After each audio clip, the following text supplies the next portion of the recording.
Last season, we spoke with Dakota Valley's Katie Betsworth after she won a state golf championship as just a 7th grader. Now, another season has passed, and Betsworth had more success in 8th grade. So I figured I'd step up to the tee once again and challenge Betsworth to another 9-hole round.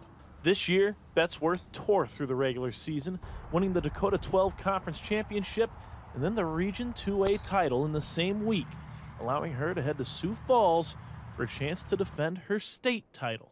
I feel like because, well, in the season, I just won about like every tournament but 2, I think, or so, and like people were like kind of wanting me to lose and they were wanting to win, but I kind of felt like a little bit of pressure on the state tournament with that.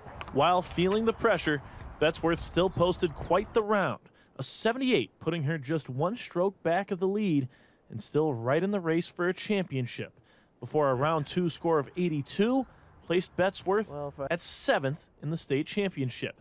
But the 8th grader is already looking forward to her freshman season. I think I'll just take lessons and try and hit at like simulators over this winter, and I have higher expectations for next season. Those high expectations were seen firsthand in the friendly round between myself and Betsworth, as the Panther was cruising in the lead.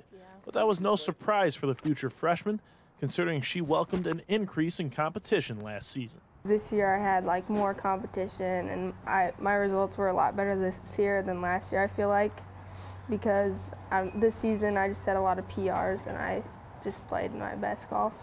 With a state championship and a 7th place finish under her belt, there's no telling what Katie Betsworth can accomplish in the next 4 seasons on the course. In Sioux City, Jason Moeller, KTIV Sports Force.